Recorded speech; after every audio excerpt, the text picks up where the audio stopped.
네, 우리 말씀 우리 한 국 보겠습니다. 빌립보서입니다. 빌립보서 4장 14절로 16절입니다. 우리 찾으셔서 함께 읽도록 하겠습니다. 빌립보서 4장 14절로 16절입니다.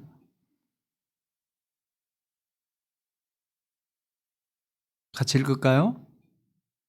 네, 준비되셨습니까? 네, 레디 고 하겠습니다. 그러나 너희가 내 괴로움에 함께 참여하였으니 잘하였도다. 빌립보 사람들아, 너희도 알거니와 복음의 시초에 내가 마케도니아를 떠날 때에 주고받는 내 일에 참여한 교회가 너희 외에 아무도 없었느니라. 데살로니가에 있을 때에도 너희가 한 번뿐 아니라 두 번이나 나의 쓸 것을 보내었도다. 아멘. 우리 계속 우리 빌립보서를 보고 있습니다. 거의 마지막 부분이죠. 마지막 부분. 지금 바울이 어디에 있습니까? 바울이 어떤 분은 천국에 있다고 그러시는데,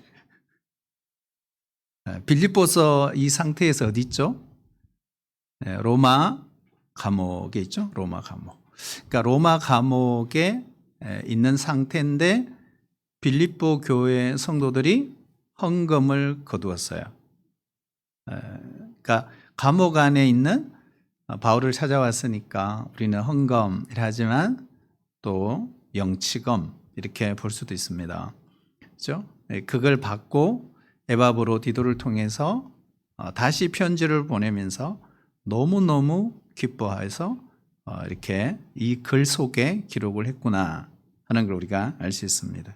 그래서 오늘 보면 따라볼까요? 잘하였도다. 진짜 잘했다. 뭐 이런 잘하였도다. 이런 칭찬을 하는 걸 볼 수 있습니다.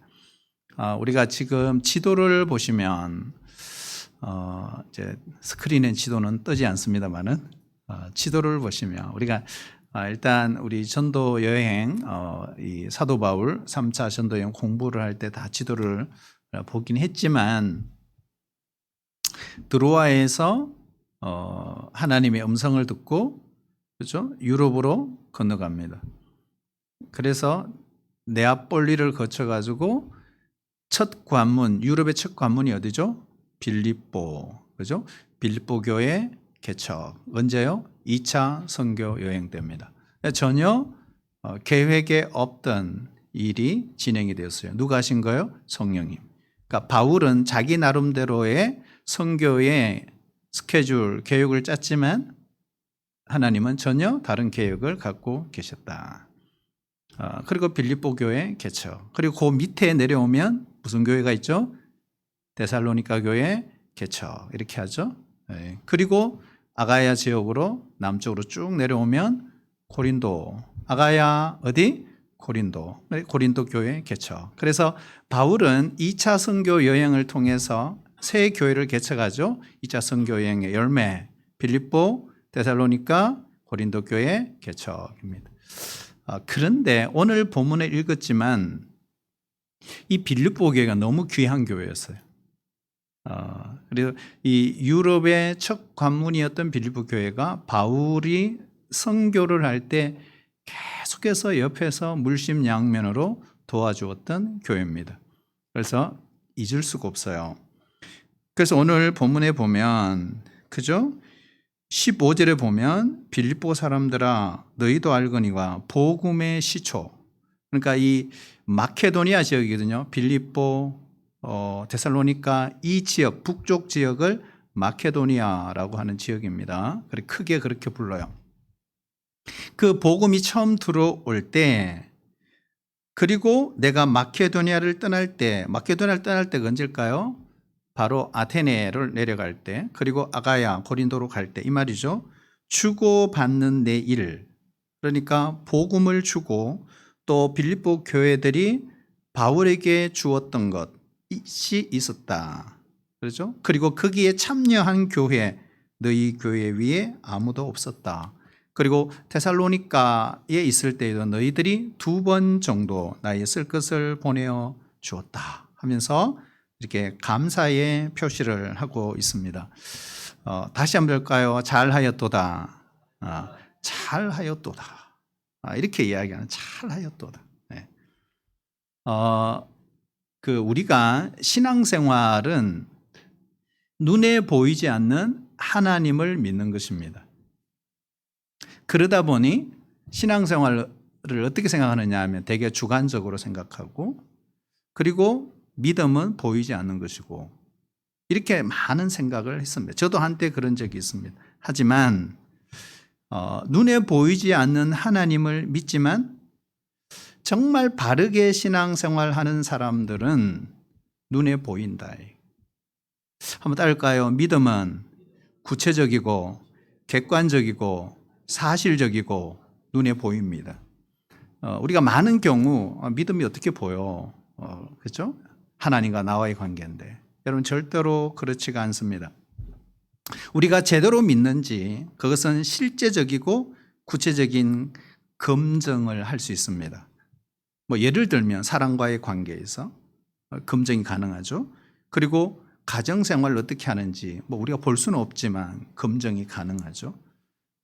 그리고 직장생활, 그리고 학교생활, 사회생활, 이런 걸 통해 그 사람의 믿음을 우리 충분히 검증이 가능합니다. 자, 그 중에서도 오늘은 돈입니다. 돈. 그래서 돈을 어떻게 사용하느냐, 돈을 어떻게 보느냐, 이것이 뭐예요? 그 사람의 믿음을 제대로 볼 수 있는, 검증할 수 있는 중요한 도구가 될 수 있다는 거예요. 오늘 우리 청년부 설교 제목을 보니까 리얼해요. 돈. 어제 저녁에 제가 그걸 제목을 받고 깜짝 놀랐어요. 아니, 전혀 짠 것은 아닙니다. 그렇게 제가 받았어요. 신앙생활의 진짜 모습, 우리 돈 사용에 충분히 드러날 수 있다. 여러분, 기독교는 절대로 추상적인 종교가 아닙니다. 그러니까 나 혼자 은밀하게 골방에서 숨어서 하는 그 신앙생활이 아닙니다. 우리가 돈 버는 과정이 있지 않습니까? 노력하고 땀을 흘리고, 그리고 나의 재능이 들어갑니다. 그래서 자신이 돈 버는 것처럼 생각하기 쉬워요. 내가 벌었지, 이렇게 생각해요. 그러나 여러분 기억해야 되면, 따라올까요? 모든 것이 하나님의 것입니다. 그러니까 하나님께로부터 와서 하나님으로부터 말미암았고 하나님께로 돌아가는 것입니다. 그것은 어떤 것도 제한이 없습니다. 모든 것입니다. 모든 것. 돈에는 하나님이 주신 축복이 있어요. 그래서 우리가 왠지 우리 신앙생활 하시는 분들 중에 이게 부정적으로 생각하는 분도 있고 긍정적으로 생각하시는 분이 있어요. 그러나 분명한 것은 이 머니도 누구 거다? 하나님 거예요, 여러분. 내 거 같지만 하나님 거예요. 그래서 어떤 의미를 봤으면 하나님이 우리에게 주시는 축복 가운데 돈도 있겠구나 하는 생각을 할 수 있습니다. 왜 그러냐? 모든 것이 하나님 것이기 때문에 하나님이 임의로 그래 줄게 이렇게 충분히 나누어 줄 수 있습니다. 그래서 돈은 어떤 의미에서 보면 하나님의 축복이구나 이런 생각을 해도 결코 틀리지 않습니다. 왜 그런가? 우리가 성경을 읽어보시면 성경은 부자 되는 것보다 가난하게 사는 것이 더 귀하다, 이렇게 성경은 결코 말하지 않고 있기 때문에 그렇습니다. 돈을 축복으로 충분히 볼 수 있습니다. 그런데 우리가 주의해야 될 것이 있어요. 돈의 많고 적음. 어떤 사람은 부자, 어떤 사람은 어떤 사람은 가난하고. 그런데 그것이 그 사람이 의롭기 때문에, 아니면 그 사람이 하나님 말씀에 잘 순종하기 때문에, 아니면 그 사람이 경건 생활을 잘해서 하나님 주신 보상으로 여겨서는 안 된다는 사실입니다. 그래서 우리는 보통 그렇게 많이 생각해요. 뭐 이유가 있겠지, 충분히 이렇게 생각을 해요. 분명한 것은 하나님의 축복이라는 영역도 있지만 그것이 내가 살아온 삶의 보상이야 라고 생각하는 것도 조심해야 하는 것입니다. 왜 그렇게 생각해야 되는가? 이유가 있어요. 왜 그렇게 생각해야 될까요? 아닌 것 같은데 분명히 이유가 있을 텐데 한번 따라올까요? 성도의 삶은 모든 것이 은혜입니다.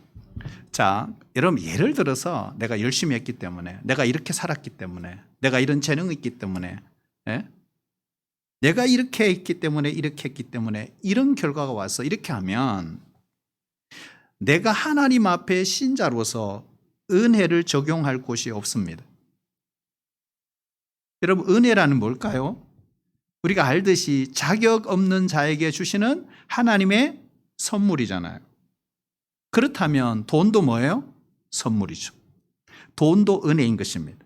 그래서 우리에게 주어진 모든 것은 은혜의 관점에서 보아야지 나의 의, 나의 노력, 나의 땀, 내가 무엇을 했기 때문에 보상이라고 생각하는 것은 기독교 신앙에서 조금 핀트가 뒤틀린 것이다 하는 것입니다. 여러분, 하나님이 돈을 복으로 주시는 것 틀림없어요. 하지만 그것이 삶의 보상으로 아니라는 거예요. 따라볼까요? 물질도, 재물도, 돈도 하나님의 선물입니다. 그러니까 우리가 그렇게 신앙적 접근을 할 수 있어야 됩니다. 왜 그렇게 해야 되냐? 그래야 돈을 복으로 주신 하나님의 의도, 그 목적대로 살아갈 수가 있습니다. 우리는 자꾸 어디에 포커스가 있냐? 돈, 하나님의 복이냐 아니냐. 자꾸 여기에 있어요. 여기에. 여러분, 하나님의 목적은 거기 있지 않아요. 그 복을 주신 하나님의 목적, 의도, 이게 훨씬 더 중요하다. 그러니까 포커스를 어디에 맞추냐가 정말 중요한 거죠. 만약에 여러분 돈이 하나님 주신 축복이냐 아니냐에 자꾸 거기에 포커스를 맞추고 초점을 맞추면 어떤 결과가 올까요? 이런 결과가 와요. 돈 자체의 마음을 빼앗겨 버립니다. 그렇지 않겠어요? 돈 없는 사람은 뭐예요 그러면? 그렇잖아요. 여러분, 돈은 축복입니다. 하지만 돈 자체의 마음을 빼앗겨 버리면 그것은 축복이 아니에요. 어쩌면 하나님 나에게 주신 저주가 될 수도 있습니다. 여러분, 돈은 도구예요, 도구. 그것이 목적이 아니란 말이에요. 하나님은 우리에게 무엇이든 주실 때 분명한 목적을 갖고 주신다. 그래서 돈의 마음을 빼앗겨서 재물 자체에 우리의 초점을 맞추면 안 돼요. 그러면 돈을 축복으로 사용하기 어렵습니다. 그래서 여러분, 돈을 어떻게 대하는가 이걸 보면 그 사람의 믿음을 알 수 있어요. 네, 알 수 있어요. 남편의 의무, 열심히 돈 벌어, 그죠? 가정을 일으키고 사랑하는 아내와 사랑하는 자녀들에게, 그죠?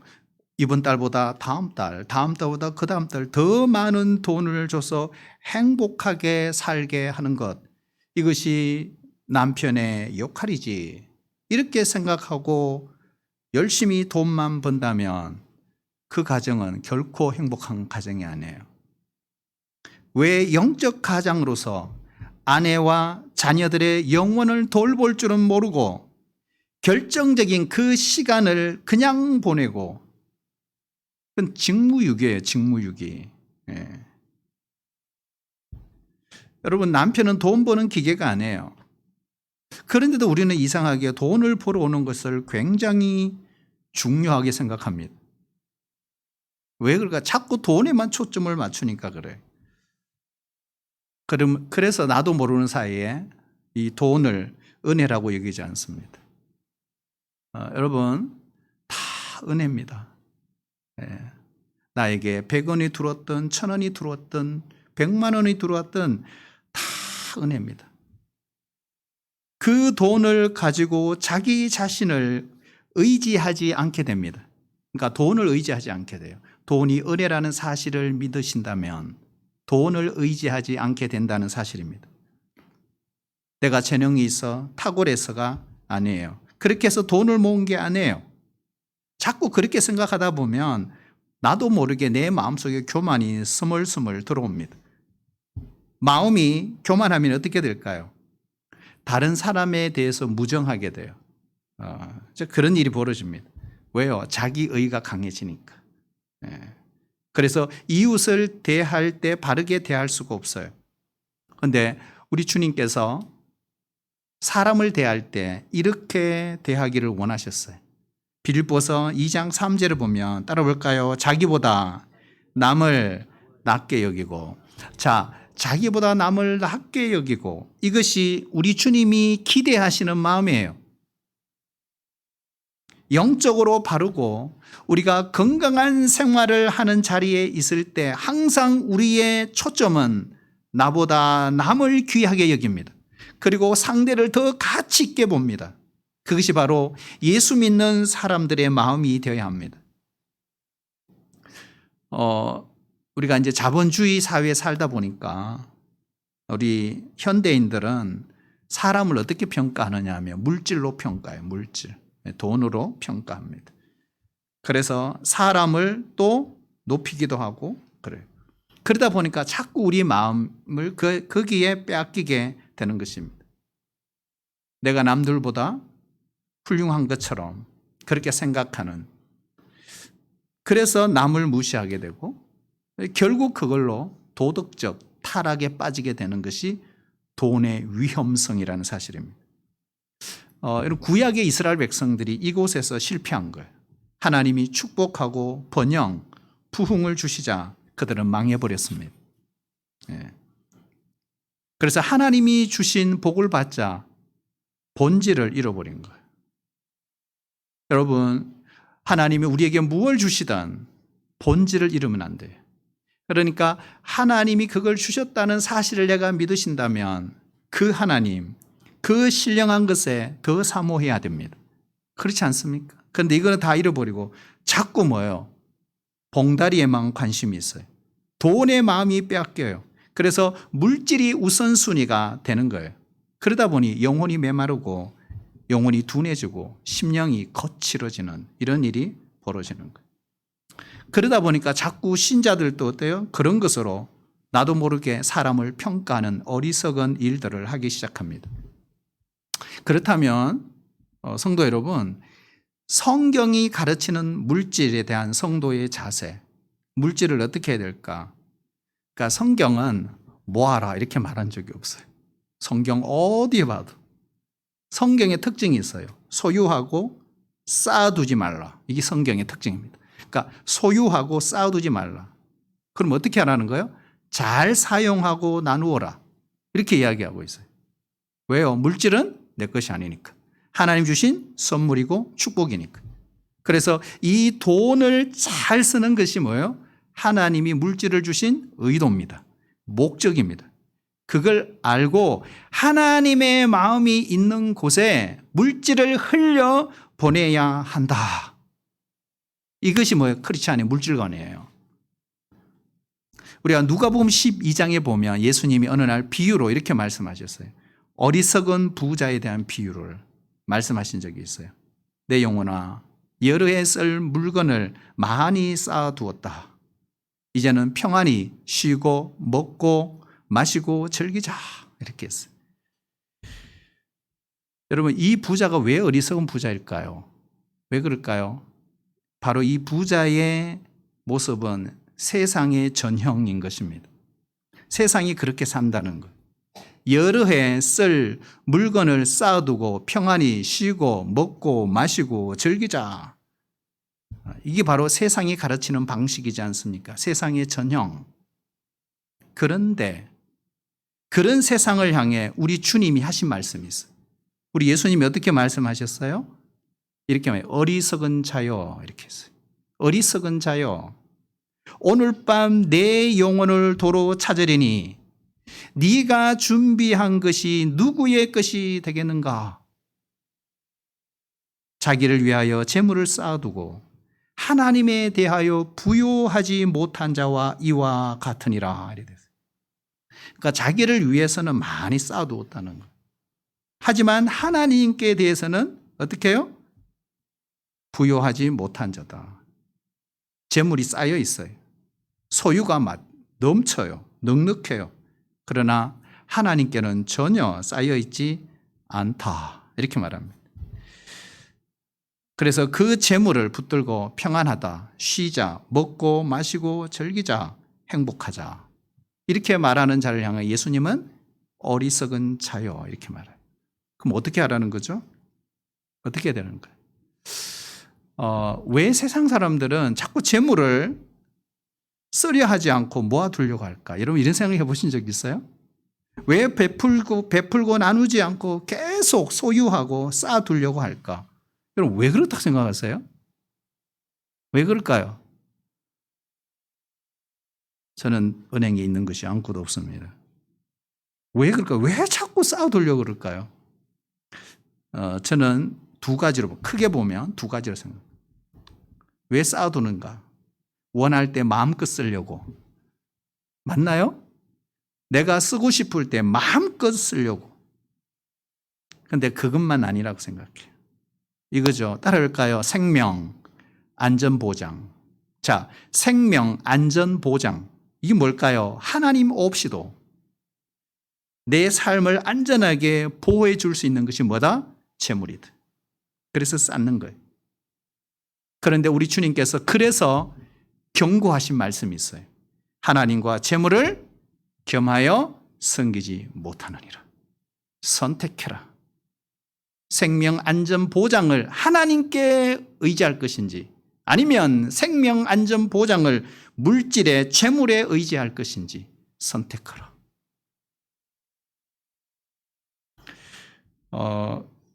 하나님의 손에 달려 있다고 믿는 사람들, 또 한 부류는 하나님의 그 손길 바깥에서도 얼마든지 우리의 삶이 작동될 수 있다고 생각하는 사람들.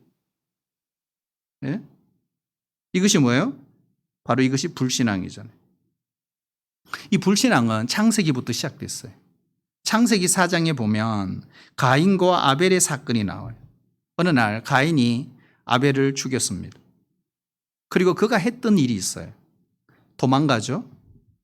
그리고 거기서 아들 에녹을 낳습니다. 그리고 그가 했던 첫 번째 일이 있어요. 여러분 첫 번째 일이 뭘까요? 이거 아시는 분 성경 실력 대단합니다. 그 다음에 뭐 했을까요? 성공했어요. 모르네 아무도요. 성공. 따라올까요? 성을 쌓았다. 성을 쌓았다 그랬어요. 네. 하나님이 보호하실 거라고 그는 믿지 않았어요. 왜냐하면 하나님께서 가인아 걱정하지 마라. 염려하지 마라. 너를 해하는 자는 벌을 7배나 더할 거야. 그리고 내가 너를 지킬 거야. 그리고 표까지 줍니다. 아무도 가인을 손대지 못하도록. 하지만 가인은 그 하나님의 약속을 믿지를 않았습니다. 하나님을 의지하지 않았습니다. 그리고 스스로 성을 쌓아요. 그리고 스스로 자신을 보호합니다. 왜요? 하나님 없이 행복하게 살고 싶어. 근데 이런 창세기 이후에 보면 이 가인의 후손들이 하는 일이 있어요. 참 성경 기가 막혀요, 여러분. 이 가인의 후손들이 하는 가인의 후계자들이 어떤 일을 합니까? 악기를 개발하고 음악과 예술을 발전시키고 기술을 발전시키고 과학을 발전시키고 문명을 발전시킵니다. 자, 그렇다면 이 가인이 한 일이 뭘까요? 무기, 파워, 힘, 폭력의 통치. 지금까지는 하나님의 통치를 받았지만 이제는 그가 아니라네. 하나님 없이 우리 힘으로 우리가 힘을 길러, 그죠? 그 힘으로 우리를 통치하는 세상을 만들겠다. 그것이 뭐예요? 뭡니까? 라멕, 니므롯, 네피림. 그것이 제국주의로 발전하게 되는 것입니다. 그러니까 하나님 없이도 살만한 인생을 만드는 것. 그게 바로 가인 계열이에요. 오늘 우리도 마찬가지예요. 하나님의 절대 주권을 부정하고 하나님의 왕권을 부정하고 우리 힘으로 무언가를 할 수 있다고 생각하는 자유의지, 거기에 대한 대항, 그게 바로 바벨탑이지 않습니까? 그렇죠. 오늘 이 시대도 충분히 그런 일은 벌어질 수 있다. 지금도 그런 세상입니다. 여러분, 하나님은요, 우리 때에 맞게 하나님께서 공급하시고 채우시고 먹이시고 입히시고 도우십니다. 이걸 믿는 게 뭐예요? 하나님의 왕권을 인정하는 바로 색 계열입니다. 색 계열은 철저하게 하나님 통치, 말씀 통치, 이걸 받기를 원하는 족속이죠. 그러나 가인 계열은 그렇지가 않아요. 하나님 없이도 얼마든지 우리 자유의지로 우리가 그것을 이룰 수 있다. 생명 안전 보장. 여러분, 예수님이 오셔서 하신 말씀이 있잖아요. 내가 곧 부활이요 생명이니 나로 말미암지 않고는 아버지께로 올 자가 없나니라. 그러니까 생명 안전 보장 나로만 가능하다. 세상 통치 불가능하다. 이렇게 말씀하지 않습니까? 그래서 여러분, 물질을 잘 사용할 수 있기를 축복합니다. 물질을 흘려보내야 합니다. 어떤 분은 내 손으로 돈을 벌었는데 이렇게, 그렇죠. 여러분, 내 손으로 돈을 벌었다고 생각하면 안 돼요. 중요한 거는 하나님이 주신 거예요. 하나님. 그래서 돈은 도구예요. 자, 우리가 딱 정리를 해야 돼요. 크리스찬의 물질관 정리해야 됩니다. 돈은 도구예요. 두 번째 따를까요? 돈은 도구다. 자, 두 번째 돈은 통로다. 자, 이거 잊으면 안 돼요. 돈은 도구요. 돈은 통로입니다. 그래서 그 수준을 넘으면 절대로 안 된다. 돈이 우리의 안전 보장이 되면 안 됩니다. 그 순간 우리는 돈의 노예가 되는 것입니다. 그렇다면 우리가 그 위험으로부터 우리를 스스로 보호할 수 있는 가장 중요한 방법이 있다면 뭘까요? 빌립보 교회처럼 물질을 흘려 보내는 것입니다. 어느 날 부자 청년이 예수님 찾아왔어요. 오늘 이 본문 청년했죠? 어떻게 했는지 알 수 없지만. 그래서 이 부자 청년 관원이에요. 여러분 보세요. 부자 청년 관원이에요. 부자인데 청년이요? 청년인데 관원이에요. 그러니까 돈, 지위, 신분 타고난 사람이에요. 머리도 분명히 좋았을 거예요. 그런데 주님께 와서 자기의 영적 고민을 털어놓습니다. 예수님, 어떻게 해야 영생을 얻을 수 있습니까? 그럴 때 예수님이 이렇게 말하죠. 네가 가진 재산을 다 처분해라. 그리고 가난한 자들에게 나눠주고 나를 따르라. 저는 이 본문을 읽을 때마다 정말 재미있어요. 왜 재밌냐 하면 여러분, 이 부자 청년 관원이 예수님께 와서 한 질문이 뭐예요? 그 영적 고민이 뭐예요? 영생에 관한 질문이잖아요. 어떻게 영생을 얻을 수 있습니까? 이 질문을 했는데 예수님은 뭐라고 하죠? 계명을 지켜라. 이렇게 말씀하는 계명을 지켜라. 그러면서 예수님이 어느 계명, 어느 계명, 어느 계명 다 설명하십니다. 이거 지켰니? 이거 지켰니? 이거 지켰니? 이거 지켰니? 계속 물어봐요. 하나하나씩 다 물어봅니다. 이거 지켰어? 이거 지켰어? 이거 지켰어? 그리고 마지막에 예수님 이렇게 말해요. 내 이웃을 내 몸처럼 사랑하라. 이거 지켰니? 이렇게 물어요. 그 계명을 다 예수님 일일이 다 열거합니다. 그러자 그 부자 청년 관원이 여러분 뭐라고 대답하면 기억나세요? 예수님, 어렸을 때부터 다 지켰어요. 이렇게 말합니다. 자, 이게 중요하죠. 잘 보세요. 어려서부터 다 지켰어요. 그런데 예수님은 이 청년에게 영생을 얻으려면 어떻게 해야 된다 그랬죠? 내 재물 다 팔아서 가난한 자에게 주고 나를 따라야 된다. 여러분 뭐가 이상하지 않나요? 그렇죠? 뭐가 이상해요? 자, 이 청년은 계명을 다 지켰다고 그랬어요. 그런데 재물은 하나도 안 나눈 거예요. 그렇죠? 자, 이웃을 내 몸처럼 사랑하는데 부자인 상태로 그대로 머물러 있어요. 그래서 주님은 마지막까지 이 부자 청년 관원을 사랑하세요. 그러면서 마지막 한 가지 질문을 던져요. 네게 한 가지 부족한 것이 있다. 계명을 지킨다고 말하지만 아직도 네게 한 가지 부족한 것이 있다. 이게 무슨 말입니까? 너 진짜 계명을 지키려면 재물을, 네가 갖고 있는 그 돈을 흘려 보내고 나누어야 하는 거야. 이런 결론이란 말이에요. 여러분, 신앙의 전심, 신앙의 진심, 이것은 내 호주머니가 어떻게 분배되고 있느냐를 통해 우리에게 보여주는 것입니다. 믿음은 눈에 보이지 않는 그 하나님께 당장 내가 무엇을 하는 것이 아닙니다. 돈을 어떻게 대하고 있느냐를 당장에 보면 그 믿음이 분명하게 드러납니다. 그래서 여러분, 손을 움켜잡으면 안 돼요. 쌓으려고 그러고 소유하려고 하지 마세요. 손을 펴고 나를 통해 물질이 다른 사람에게 세상 가운데 계속 흘러가도록 살아야 하는 것입니다. 그래서 우리 내리 속에 이런 주장을 하시면 안 돼요. 돈은 내 거야. 내가 수고해서 얻은 것이라고 주장하지 마세요. 왜요? 삭개오를 보세요. 옥합을 깨트린 여인을 보세요. 사도행전 2장에 등장한 예루살렘 공동체를 보세요. 예수님 만나기 전에는 물질이 그들의 우상이었습니다. 분명합니다. 놓을 수 없었습니다. 그것이 전부였기 때문에.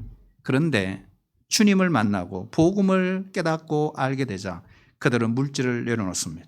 그리고 흘려보냅니다. 써야 할 곳에 나누기 시작했어요. 그동안에는 물질을 소유하며 내가 얼마나 많은 복을 받았는지를 뭐했다? 자랑했다. 자기 의를 드러내며 살았어요. 그러나 이제는 하나님이 주신 그 물질을 하나님이 주셨다는 걸 깨달았습니다. 그리고 나누고 섬기고 흘려보내기 시작했어요. 하나님이 우리에게 주신 그 귀한 물질, 여러분 다시 하나님께로 돌려보내야 되지 않겠습니까? 그래서 하나님이 우리에게 주신 그 은혜를 누릴 수 있는 가장 좋은 방법이 있다면 말로 하는 것이 아닙니다. 어떻게 해요? 세상 사람들이 그렇게 소중하게 여기고 심지어는 만몬으로 여기는 우상처럼 여기는 물질을 거저 나누어 주는 것입니다. 누구에게? 필요한 이웃들에게. 내가 땀을 흘렸어요. 노력했어요. 한 달 동안 불철주야 분골쇄신 나의 수고한 결과입니다. 그러나 그들에게 흘려보내는 것입니다. 이런 의미에서 우리가 성경학교를 앞두고 또 우리 교사 선생님들이 기도하고 준비하고 또 우리 아이들을 섬기고 자기의 휴가를 털어 같이 참여하고 자기 호주머니를 열어서 교회 도움이 아닌 스스로 내 물질로 아이들을 섬기는 교사들 정말 저는 귀하다고 생각해요. 그분들이 정말 하늘의 별처럼 빛날 것입니다. 여러분, 우리 주님은요, 우리에게 전부를 주셨어요. 우리 주님이 우리에게 안 주신 게 있나요? 다 주셨어요. 네? 하늘 영광 보좌를 다 비우셨잖아요. 낮고 천한 이 땅에 오셨고 자기를 낮추셨고 죽기까지 복종하셨고 마지막 목숨까지 저와 여러분을 위해서 아낌없이 다 주셨습니다. 그렇다면 우리가 예수님을 닮아가는 중요한 방법이 있어요. 한 가지. 뭘까요? 한 사람도 따라하지 않는 분이 없기를 축복합니다. 한번 따라해 주실래요? 네. 물질을 사람들에게 나누어 주는 것입니다. 네. 그러니까 우리는 참 이상하게요. 그냥 큐티하고 성경 읽고 기도하고 그냥 쭉 하고 이제 이러면 예수님 닮아가는 줄 알아요. 그러니까 우리 행동 반경이나 신앙의 지경이 너무 좁아요. 그러다 보니까 자꾸 주관주의적으로 이렇게 흐르잖아요. 이제 우리의 신앙의 영역은 자꾸 넓혀져야 된단 말이에요. 가정 영역, 사회 영역, 국가 영역, 그리고 열방으로 계속 이렇게 흘러가야 하는 것입니다. 예수님도 너희가 거저 받았으니 거저 주라 이렇게 말씀하시잖아요. 그러니까 우리가 받은 복은 나 한 사람을 위한 복이 아니에요. 우리는 내가 뭘 복을 받았으면 할렐루야 좋아. 내 개인을 위한 것만 아니에요. 개인에게 복을 주시지만 그 복은 따를까요? 공동체를 위한 복입니다. 그러니까 그게 다 포함이 되어 있다는 사실을 우리가 알아야 합니다. 내가 받은 복으로 나를 기쁘게만 하고 끝난다면 아직도 신앙이 무엇인지 모르는 사람들이. 여러분, 과부의 2렙돈을 기억하십니까? 그 하나님은 그걸 너무 귀하게 받으셨어요. 많든 적든 우리는 흘려 보내야 합니다. 나누는 성도, 나누는 교회. 여러분, 정말 복된 교회이지 않겠습니까? 진정한 부유는 하나님 앞에서의 부유입니다. 어떤 분은 이렇게 이야기하시더라고요. 목사님, 하나님께서 한번 좀 줘봐라고 해봐요. 좀 기도 좀 해주세요. 뭐 땡기면 나오든지 긁으면 걸리든지. 내가 뭐 줄 준비 다 돼 있어요. 왜 안 주시는지 모르겠어요. 여러분 그렇게 생각하세요? 아직 그렇게 말씀하시는 분은 없을까요? 왜냐하면 신앙의 모든 원리는 어느 곳에서든지 동일합니다. 작은 일에 충성된 자가 큰 일에 충성됩니다. 작은 일에 충성하지 못하면서 많은 일에 충성할 수 없습니다. 그래서 오늘 빌립보 교회 핍박이 있고 고난의 시간이었지만 괴로움을 당하고 있는 로마의 자신의 영적 서성 아비 바울 에바브로를 통해서 영치검을 보낸 것입니다. 그 먼 길을 여러분 바울의 입장에서 보면 그는 자족의 비결을 터득한 사람입니다. 그게 뭐 필요 있겠어요 바울에게. 그래도 오늘 성경 보면 그 선물 필요 없다 이렇게 말하지 않아요. 나의 괴로움에 함께 참여해 줘서 너무 잘하였도다. 여러분 우리 교회 공동체 안에도 아프고 괴롭고 눈물 나고 상처난 사람들이 있습니다. 여러분 그분들을 위해 지갑을 열고 도와줄 수 있어야 합니다. 여러분 돈은 지위가 있고 신분이 있고 높은 분에게 돈이 돌아가서는 안 됩니다.